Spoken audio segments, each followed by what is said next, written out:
So you break your arm, right? You go to the doctor, the x-ray shows that big, jagged white line, and the doctor just points at it and says, yep, there it is. Right, it's super obvious. Exactly. It's a mechanical failure. You put a cast on it, the bone knits back together, and you just move on with your life.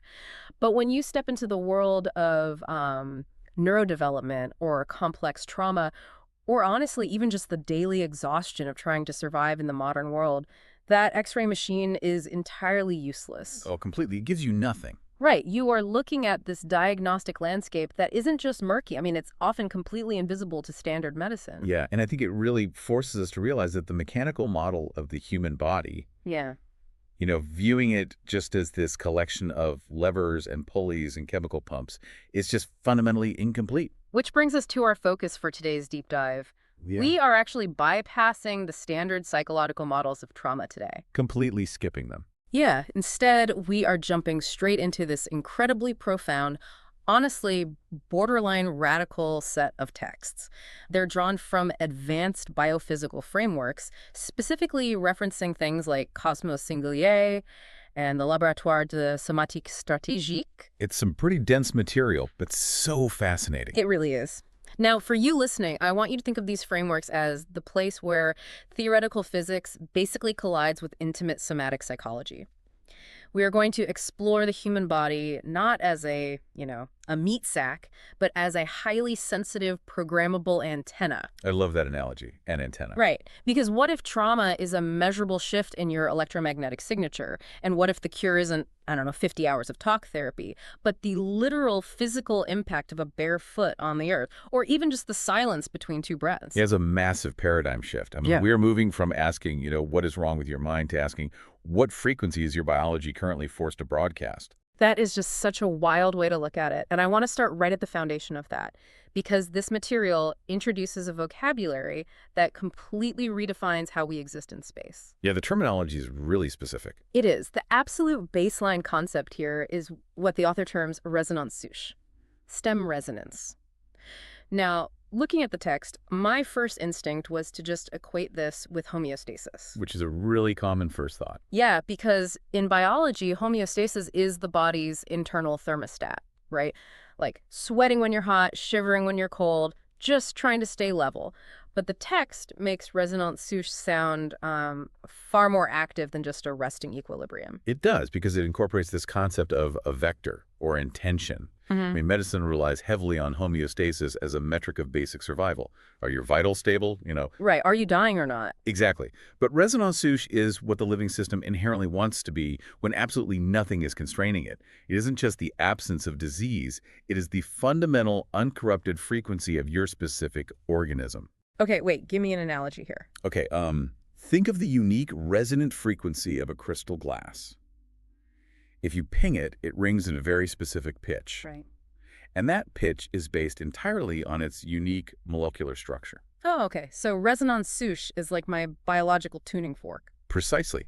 It's the frequency your nervous system naturally settles into when you are completely safe, untraumatized, and completely unburdened by external noise. Okay, I love that. But the reality is, for you, me, anyone listening, we don't live in a vacuum.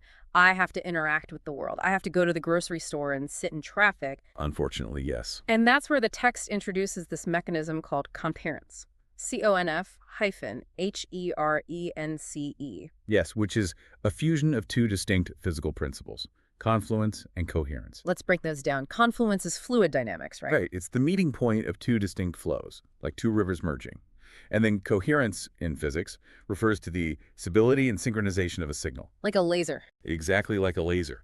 In a laser, all the photons are marching in perfect step, as opposed to a regular light bulb where they just scatter everywhere chaotically. So when the text talks about conference, it's not just two biological systems or two people just standing next to each other in the same room. Far from it.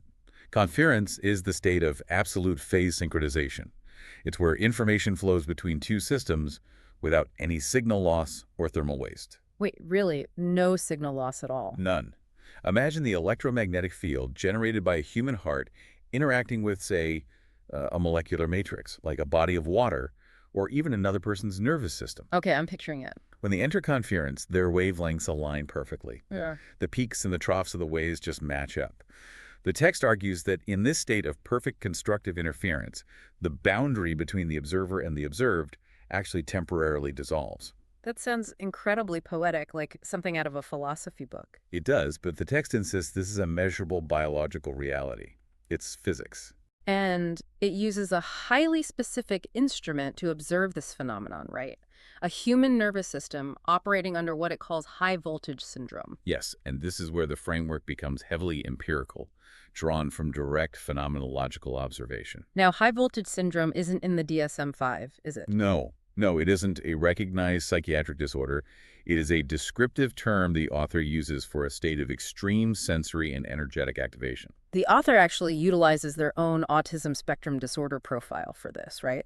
Not as a social label, but like as a technical lens. Exactly. They describe it as being a high-resolution biomatter prism. Which sets up an observation in the text that, I'm not going to lie, made me stop reading and literally reread it 3 times. The light bulb anomaly. Oh, yeah. That part is wild. For anyone listening, here's a scenario presented. We have an individual with this hypervigilant neurodivergent profile standing on a street. They point to a specific street lamp, and a few seconds later, the bulb blows out. Just goes dark. Yeah. And the text notes this isn't a one-off coincidence, right? It is a repeatable observation. The observer registers the extinction of the light before the physical bulb visibly goes dark. Now, I have to play the skeptic here. Please do. Are we entering the realm of the supernatural? I mean, is the text claiming human beings have magical precognition? Because that's a tough pill to swallow. It is, and the immediate rationalist instinct is to either dismiss it as a parlor trick, or confirmation bias, or just classify it as mysticism. Right. But the text strictly forbids all 3 of those interpretations. It grounds this entirely in neurobiology and the speed of sensory processing. Okay, explain the mechanism, Lynn, because predicting a light bulb failing sounds like a Marvel superpower, not biology. It all comes down to latency and signal-to-noise ratio. See, a neurotypical nervous system naturally filters out about 99% of environmental data to prevent cognitive overload. So you don't go crazy noticing the hum of the refrigerator. Right, or the exact flicker rate of a fluorescent light in an office. But a hypervigilant autistic nervous system, especially one that is functioning in a state of chronic trauma, has a compromised filtering mechanism. It's often called reduced latent inhibition. Meaning it takes in everything. Everything. It is constantly scanning the electromagnetic environment for the absolute slightest variation that might signal a threat. It's like an antenna stripped of all its insulation. That is the perfect way to put it. Now think about the physics of a light bulb.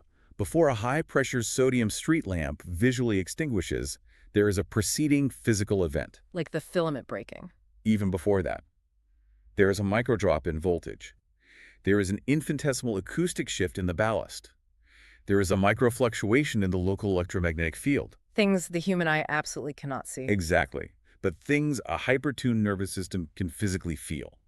The central nervous system processes this microvariation, this voltage drop, instantly. Oh, wow. So the brain decodes the failure of the electrical current, milliseconds, or even seconds, before the physical material of the bulb reacts to that failure and actually ceases to emit visible photons. Wait, so the observer experiences a temporal distortion. They say the light is going out, and then the light goes out. It looks like predicting the future. But they're actually just perceiving the present, much, much faster and at a much deeper resolution than the average human eye. The brain processes the electromagnetic reality before the visual reality catches up. That is staggering. It really makes you rethink what perception actually is. It does. It means our bodies are capable of this mathematical fidelity to the environment that we aren't even consciously aware of. But it also implies a huge vulnerability, doesn't it? How so? Well, if my nervous system is that sensitive, if it can literally read a voltage drop in a street lamp, what happens when it is subjected to the chronic, chaotic, overwhelming noise of modern life? Or, acute interpersonal danger? Yeah. The antenna just becomes completely overloaded. The system exceeds its capacity to dissipate all that incoming energy. And that, in this framework, is the exact biophysical definition of trauma. Let's follow that thread, because the text's approach to trauma and survival totally upends the standard psychological model. It doesn't treat trauma as a bad memory you just need to, talk through on a couch. No, it treats it as a problem of physics. Right. It defines trauma as a state of excessive charge. Think of the nervous system as a capacitor in an electrical circuit. Okay. A capacitor's job is to store electrical energy. But if you push more voltage into the circuit than the capacitor is rated for, it doesn't just hold the energy safely. It blows up. Basically, yes. The dielectric material inside degrades or it violently discharges. So when a human organism accumulates physiological, sensory, and cognitive tension that it can no longer regulate or discharge, the biological fuse blows. And the fallout of that blown fuse isn't just a bad mood or feeling anxious. It alters the fundamental architecture of how that human experiences reality, specifically how they experience time. Yes, the temporal shift is huge here. The text describes this as being trapped in the loops of trauma. Hmm. Like if you are untraumatized, you experience time linearly, right? You have a past, you are in the present, you can plan for the future. Because you have the luxury of safety. Safety is what allows for projection into the future. But the traumatized brain is severed from linear time. The text maps out this brutal repeating sequence. Let me get this right. It goes anticipation, which accelerates into hypervigilance, which drains the system, causing a collapse. Yeah.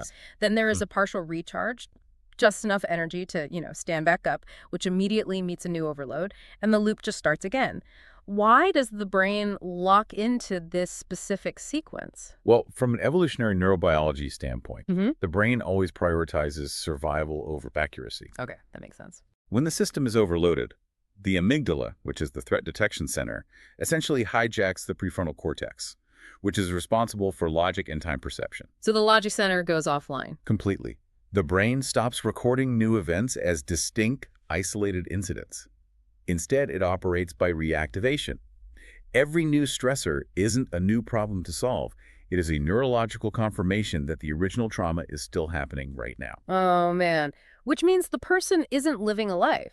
They're endlessly surviving a single protracted event. Yes. And if you are endlessly surviving, you must adapt to endure that constant excessive charge. You have to find a way to manage the blown fuse. And one of the primary biological adaptations to unresolvable trauma is dissociation. Exactly. The text lists these 5 figures of the extended self to map out how dissociation fractures a personality. 2 of them immediately caught my attention when I was reading. Which ones? There is the witness, which the text describes as this observing entity that just watches the trauma happen without feeling it, like a way of avoiding emotional contact with the pain. Very common. And then there is the dissociator, which is a more extreme severing of the self from the environment. But I have a question about how the text frames this. Because in mainstream psychology, dissociation is almost universally treated as a pathology, a symptom of a disorder that needs to be eradicated. Right, it's seen as something broken. Yeah. Does this framework view it the same way? Actually, it offers a much more functional, almost mechanical view. Dissociation is framed first and foremost as a brilliant neurobiological survival strategy. Brilliant. Yes. When the brain encounters an influx of data or emotion that would literally destroy its coherence, it fragments the experience on purpose. It separates the somatic sensation from conscious registration. So the organism survives physically, but the consciousness just evacuates the premises. It's a tactical retreat. And the text introduces the concept of functional dissociation.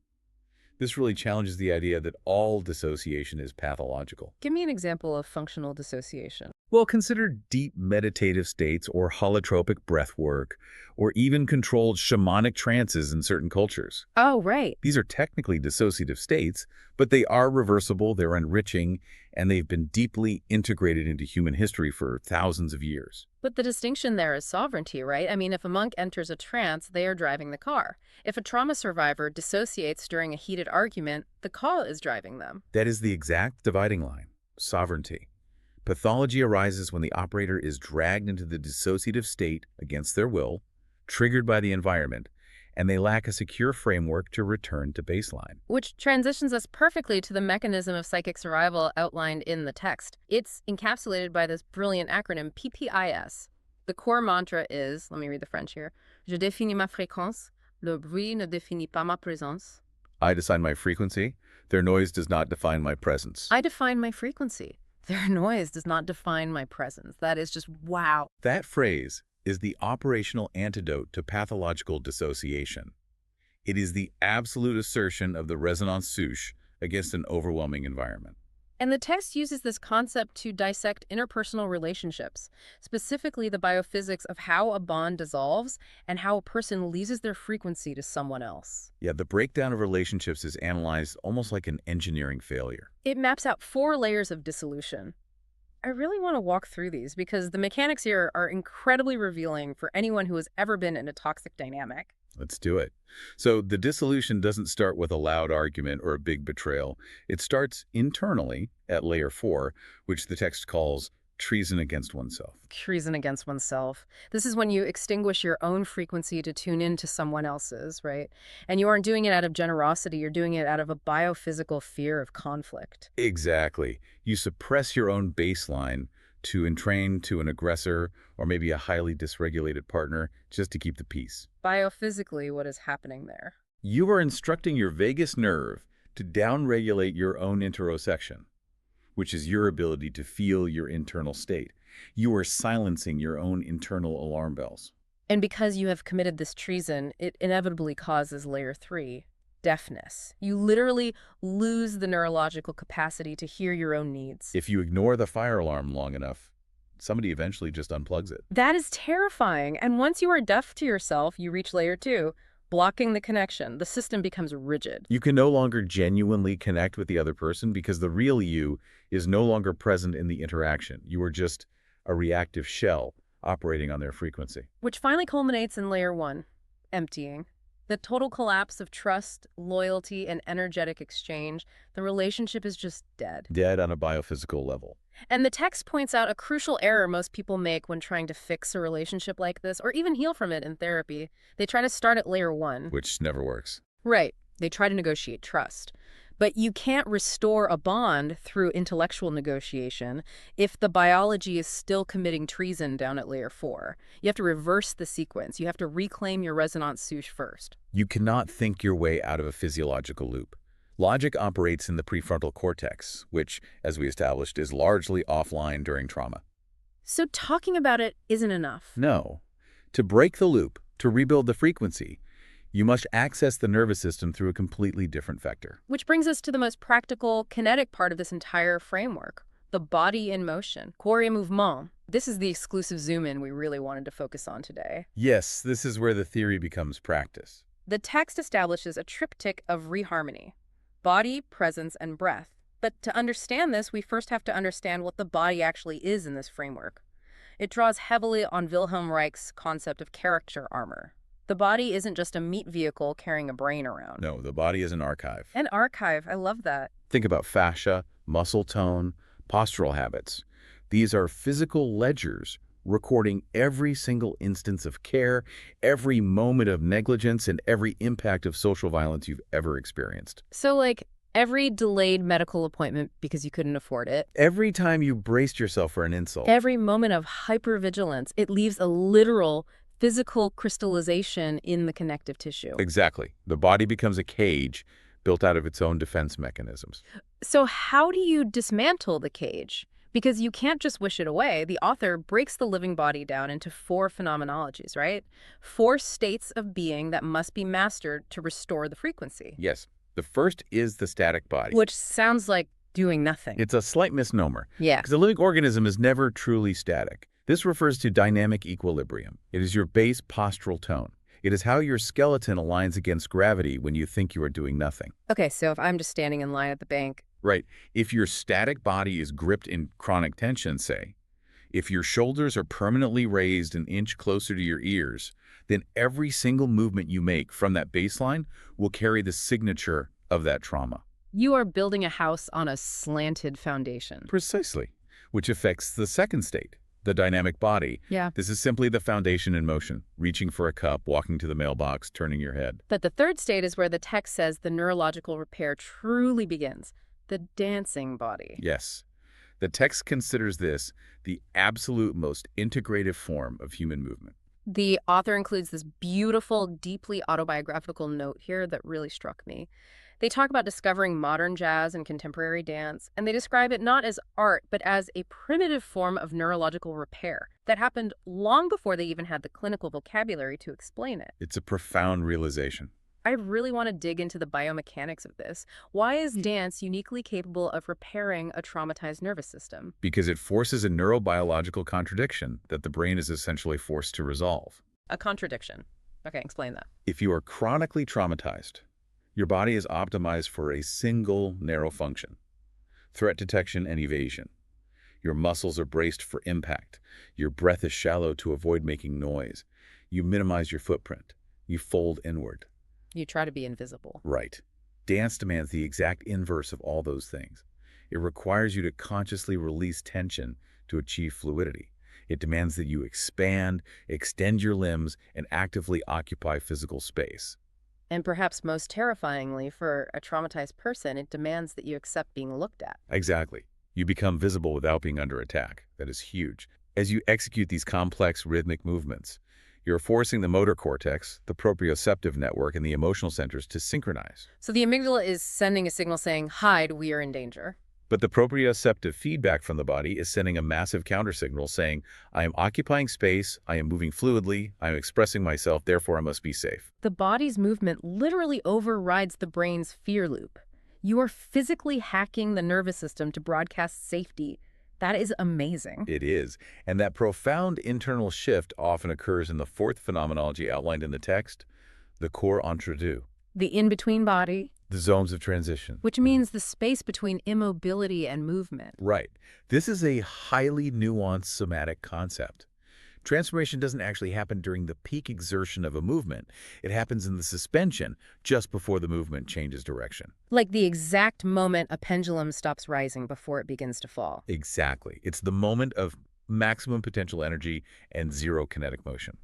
The text connects this directly to the somatic approach to breath, which I found fascinating. It states that breath is never just, oxygen exchange. It is always situated. Situated, yes. Oh. It is situated in your history, in the physical safety of the room you're in the power dynamic of whoever you happen to be talking to. So a held, shallow breath in the upper chest is a biological admission of fear. And a deep diaphragmatic breath is a biological declaration of trust. But the corps entre deux applies to the breath as well. The text argues that the quality of the pause, the literal silence between the exhale and the next inhale, determines the depth and quality of the subsequent breath. It's like music. The notes don't make the melody. The silence between the notes gives the melody its structure. If you rush the pause, you rush the healing. That is a beautiful way to phrase it. Okay, so we have this individual body working through its trauma, finding its resonance souche through movement and breath. But our bodies don't exist in isolation. I mean, we walk out of the dance studio and into a world filled with other antennas broadcasting their own messy frequencies. Which necessitates an entirely new set of rules. This brings us to the ecology of contact, relationship, and transmission. The text addresses the concept of the transgenerational transmission of trauma, the idea that we inherit the unhealed stress of our parents and grandparents. But it doesn't just blame genetics like a lot of models do. It points to a very active, continuous behavioral transmission. Epigenetics definitely plays a role, certainly the way gene expression is altered by ancestral environment. But the text focuses on the immediate, observable transmission in real time. How nervous systems are continuously, silently conversing with each other. Right. If a parent is locked in a trauma loop of hypervigilance, they don't need to sit their child down and tell them the world is dangerous. The kid just knows. Because the child's nervous system reads the parent's facial microexpressions. It reads the subtle muscular tension in their jaw, the erratic breathing rhythms, even the cortisol pheromones in the parent's sweat. The dysregulation literally becomes the child's educational baseline. The child's nervous system entrains to the parent's frantic frequency. To illustrate how these frequencies clash in real life, the text offers this incredibly grounded, mundane example that I just loved. The parent-teacher meeting. It is the perfect example. I found this fascinating because it takes these super high-level biophysical concepts and applies them to, like, a folding table in a school gymnasium. Why focus on a parent-teacher meeting? Because it is a profound biophysical collision. The text views the meeting as a crucial node of epigenetic and educational feedback. It is the exact interface where two massive systems smash into each other. The family system represents the past, right? The lineage, the inherited trauma, the protective instincts. Yes, and the educational system represents the societal structure, the rules, and the future trajectory of the child. And normally, for anyone who has ever been to one of these, it is a high-friction zone. The parents are anxious and defensive about their parenting, the teacher is exhausted and defensive about their authority, and the child's frequency is just caught in the crossfire of these two dysregulated adult systems. Exactly. And to prevent this interference pattern from harming the child, the text provides a fiche de conduite, a specific protocol or conduct sheet for the adults. What does the protocol demand? It demands that the parents and the teacher establish coherence before they even begin to discuss the child, They have to synchronize their intentions. so that there is no signal loss. The meeting isn't supposed to be a negotiation of power. It is an adjustment interface designed solely to protect and nurture the child's resonance souche. Which requires the adults to have absolute command over their own energetic boundaries. I mean, they have to be completely sovereign. And the text provides a framework for this called the Boucler Retroactive du Contact, the retroactive loop of contact. It breaks down how we should interact with our environment into 3 distinct phases. Let's go through them. Phase A. Phase A is the intention preceding the contact. What frequency are you actively choosing to broadcast as you enter the room or the interaction? Setting your own tuning fork. Right. Then phase B is the physical or energetic contact itself, the actual meeting, the conversation, the handshake. But phase C is the most critical and honestly the one most of us skip entirely. Sovereign separation. The retroactive loop. When the contact ends, you do not simply walk away carrying the other person's frequency with you. You actively recycle what was nourishing from the interaction, and you expel the dissonance. You reestablish your own baseline. You clear your cache, basically. And the text offers very literal physical modalities to execute this. It's not just, closing your eyes and visualizing a white light. It's biomechanical. Highly physical. The primary one it mentions is earthing, walking barefoot on the ground. Yes. The soles of the human feet contain roughly 200,000 nerve endings. When you walk barefoot on soil or grass, you are not just getting fresh air or being a hippie. Right. There's physics happening. From a biophysical standpoint, you are grounding your body's electrical potential directly to the Earth's electrical potential. Yeah. You are discharging accumulated static and absorbing free electrons, which actually neutralize free radicals. Wow. Biomechanically, you are flooding the hypervigilant brain with dense proprioceptive data, forcing it out of the trauma loop and back into present tense gravity. It literally reboots the system. The text also lists percussion, literally tapping your chest, your limbs, or nearby surfaces. That is used to break the crystallization of dissonance. Yeah. Fascia and bone have piezoelectric properties, meaning they generate electrical charges in response to mechanical stress. So rhythmic physical percussion interrupts the neuroelectrical stasis of a trauma response. Exactly. It shakes the system out of its freeze state. And then there is the seisie de surprise, the slap or grab. Now that sounds aggressive, but the text makes clear it is entirely non-violent, right? Very important distinction. Yes, it is nonviolent. It is a sudden, sharp interruption, a loud hand clap, or maybe an entirely unexpected question that completely derails a heated conversation. What does that do? It acts as a pattern interrupt. When a person's nervous system is spiraling in a loop of panic or aggression, a sudden harmless shock forces the brain to instantly reorient to the new stimulus. It shatters the loop. For just a fraction of a second, which is long enough for you to insert a new, calmer frequency into the dynamic. Which brings up a very practical question for our listeners. Let's say you go to a meeting or the stressful family dinner and you interact with someone, and afterward you feel completely physically drained. You have a headache, you're exhausted, you want to sleep for a week. What is actually happening in this biophysical framework? The text calls this siphoning. Mm-hmm. It defines it as the unconsented extraction of your energetic resources. So energy vampires are real, and it's basically thermodynamics. Essentially, yes. Yeah. If you place a hot object next to a cold object, heat transfers until they reach equilibrium, right? Right. Well, if you, maintaining a stable resonance souche, interact with someone who is highly dysregulated and frantic, their system will naturally attempt to entrain to yours to stabilize itself. Like a drowning person grabbing onto a lifeguard. Exactly. And if you do not have firm sovereign boundaries, if you slip into that layer 4 treason we talked about and try to accommodate them, they will literally siphon your metabolic and emotional energy to regulate their own nervous system. Leaving you completely depleted. So how do you stop a siphon? You have to become the immovable tuning fork in the room. You do not lower your frequency to meet their chaos, and importantly, you do not try to forcibly fix theirs. You just hold your ground. You hold your resonance souche so intensely, applying the PPIS rule, I define my frequency, that their system is forced to either bounce off your boundary or naturally entrain to your stability without draining your reserves. This concept of being a literal tuning fork of measurable fields and frequencies is where the text makes its most ambitious leap. I mean, it moves entirely away from metaphor and plants its flag firmly in hard science. Yes. Section 5.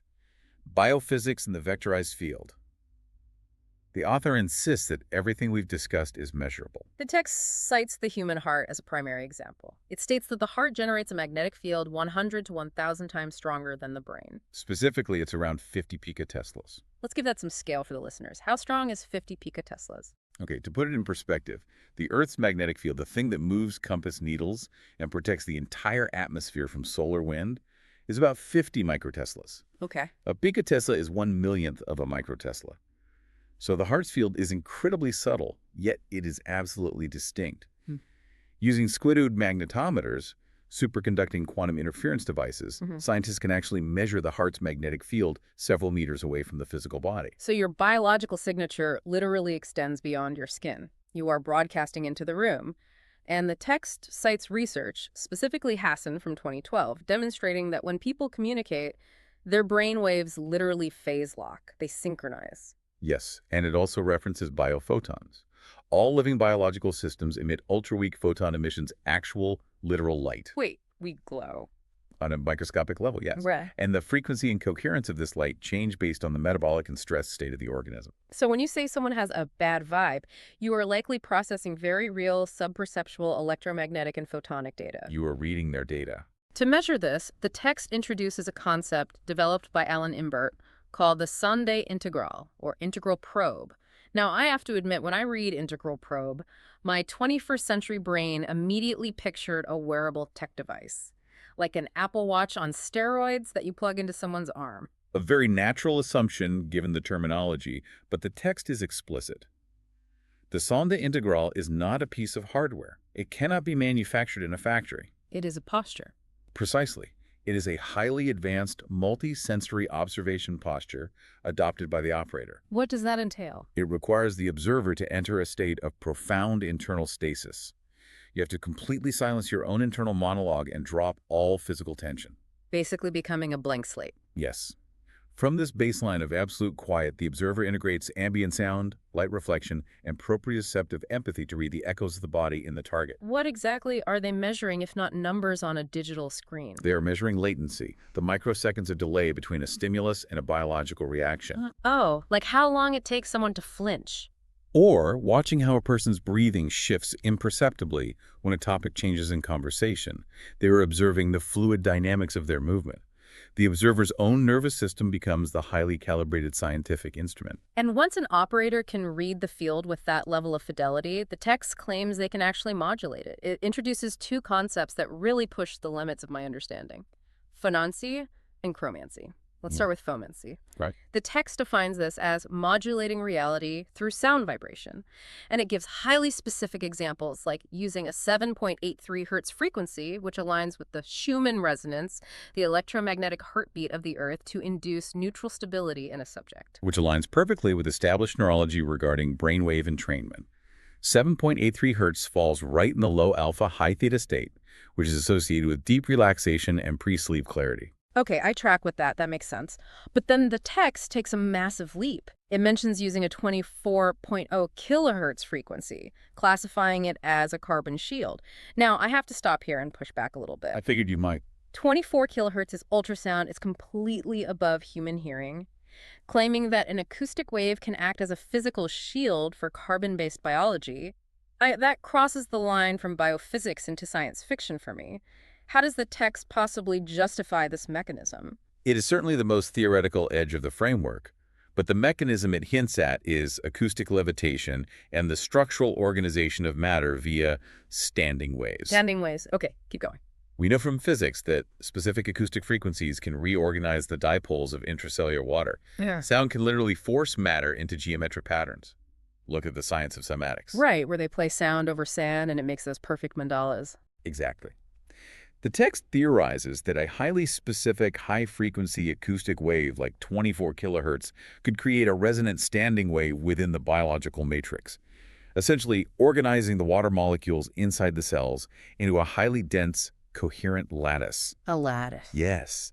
This lattice would theoretically increase the biological system's resistance to external electromagnetic dissonance, a shield, made not of magic, but of optimized cellular resonance. Wow. So it's not a force field like in Star Trek. It's acoustic structural engineering at a cellular level. There That you is go. wild. And chromancy is applying the exact same principle, but using the light spectrum to modulate biological status. Yes, using specific wavelengths of light to trigger biological responses. But the author places a massive, immovable ethical and physical caveat on all of this modulation, the rule of interoperability. Crucial rule. Because you can't just blast someone with a 24 kilohertz frequency or a specific color because you decide it's good for them. Exactly. The rule states that any modulation must natively harmonize with the target's existing resonance souche. You cannot force a foreign frequency onto a biological system without causing a catastrophic rupture. Why? What is the physics behind that rupture? Destructive interference. If you take a biological system operating at one frequency and hammer it with a completely mismatched frequency, say, trying to force organic tissue to resonate with a purely mineral frequency, the waves clash. Like playing two out-of-tune notes on a piano. Exactly. Instead of synchronizing, they cancel each other out or create chaotic turbulence. Think of the Tacoma Narrows Bridge collapsing because the wind matched its resonant frequency in a destructive way. The text mandates that any intervention must be within 10% of the target's baseline signature. You have to meet them where they are. You are gently nudging them back toward their own inherent harmony, not imposing your dominant frequency onto them. This philosophy is perfectly captured in a clinical protocol the text calls the instant zero. Oh, this is one of my favorite parts. It is a requirement for any practitioner or doctor before they enter a space with a patient. They must consciously lower their own neurological frequency to 3 Hz. Let's break down 3 hertz. Why that specific number? 3 Hz sits squarely in the delta brainwave state. This is the frequency of dreamless, deep sleep and profound restorative healing. It is the absolute dominance of the parasympathetic nervous system. So if a doctor is rushing around, stressed about billing, thinking about 5 other patients, maybe running late, their brain is in high beta or gamma waves. It's frantic. Highly frantic. If they walk into an exam room carrying that frequency, the patient's nervous system, which is already vulnerable and scanning for threats because they are sick, reads that frantic energy and instantly raises its defensive shields. The patient physically tightens, their heart rate spikes. They might even withhold vital diagnostic information without consciously realizing it. But if the doctor spends 30 seconds outside the door, dropping their state to 3 hertz, they walk into the room as a beacon of absolute stasis. Yes. The patient's nervous system reads the room, senses absolutely no threat, and the defensive masks just collapse. The text argues that true, accurate diagnostic receptivity can only occur when the practitioner provides a field of absolute calm for the patient to entrain to. It treats medicine as an energetic exchange first and chemistry second. Which is profound. It really is. Yeah. So if we pull back and look at this entire journey, if we can clear the trauma loops, master our resonance souche, and harmonize our interactions, how do we use this engine to actually build something? How does a person who has spent their entire life just surviving trauma transition into actually creating a life? That is the culmination of the text outlined in the final section, time, creation, and the 4 pillars of information. The primary obstacle here is the brain's relationship with time. Because they're stuck in the loop. Right. A traumatized system cannot project into the future because it fundamentally doesn't believe it will survive the present. Healing requires the active, conscious recognition of one's future existence. You have to physically prove to your nervous system that there is a tomorrow worth building. To do that, the text lays out a 4-step blueprint for navigating reality, called the 4 pillars of the informational path. Let's unpack the biophysics and psychology of each pillar. Pillar 1 is acclimatization. This is anchoring, surveying the land before you build. Biologically, acclimatization is the suprachiasmatic nucleus in your brain, evaluating the ambient light and temperature to synchronize your circadian rhythms. So getting in tune with day and night. Exactly. It is the organism evaluating the literal gravity and atmosphere of a new environment. You cannot build a project or life if your internal clock is fundamentally decoupled from the environment. You have to stabilize your baseline first. Once you are anchored, you move to pillar 2, exploration. This involves deploying your sensory sensors, your attention, your curiosity out into the world to gather data. But the crucial mechanism here is titration. Meaning you don't do it all at once. Right. You explore the edges of your environment without breaching your capacity threshold. You do not overload the system again. Which allows you to safely gather the materials you need. That leads to pillar 3, navigation. Navigation is active movement through the complex flows of life matter, money, relationships, and frequencies. How does one navigate properly, according to the text? The text emphasizes fluid dynamics here. You don't fight the current, you seek the zones of least friction. You navigate with the frequencies that natively support your resonance souche rather than burning all your metabolic energy fighting dissonant fields. And if you navigate successfully, you arrive at Pillar 4, cohesion. The ultimate goal. Perfect harmony between your internal biological structure, your optimized frequency, and your external material security. It's exactly like the life cycle of building a house, but mapped onto human biology. How so? Well, acclimatization is finding solid ground and pouring a level foundation. Exploration is sourcing the lumber and the wiring, making sure they are the right fit.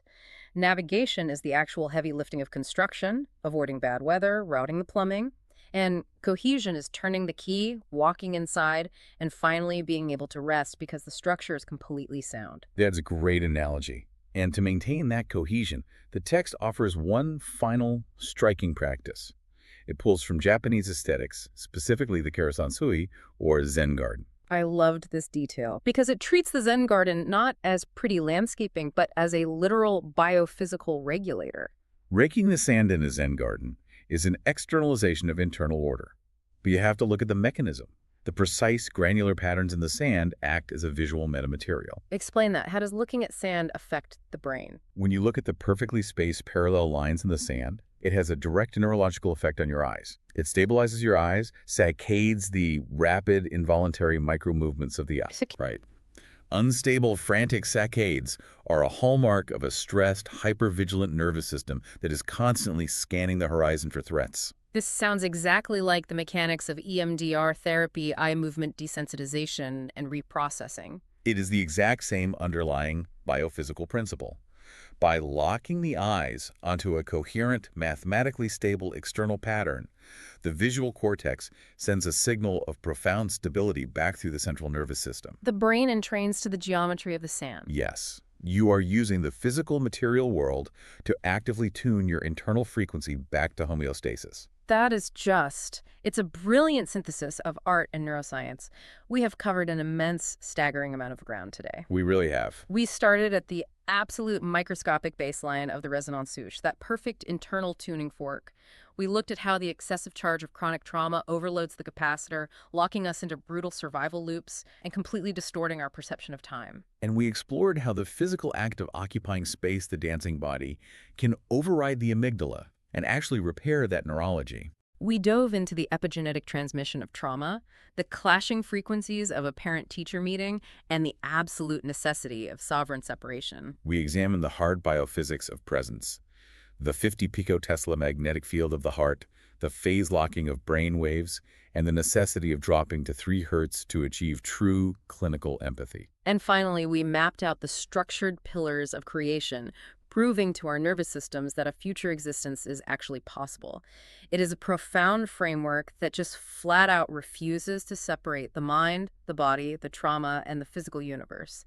They are all expressions of the exact same resonating field. It brings everything together into one unified theory of the human organism. Which leaves us with a massive paradigm shift to process. And I want to leave you, listening to this, with a final thought inspired by this deep dive. It's an important implication to consider given the world we live in. We have established that our bodies are incredibly sensitive, programmable antennas. We are constantly absorbing and adapting to the frequencies of the earth, the breath, and the people around us. If that is true, what happens to our resonance souche in a world that is now overwhelmingly dominated by the artificial frequencies of Wi-Fi routers, algorithmic outrage, and the endless blue light of digital screens? It's a daunting question. If we are currently transmitting trauma through human contact, could we eventually need a completely new, radical somatic strategy just to remember how to be physically human in the metaverse? Think about what frequency you are allowing to tune your nervous system the next time you pick up your phone. The power to define your frequency is always in your hands.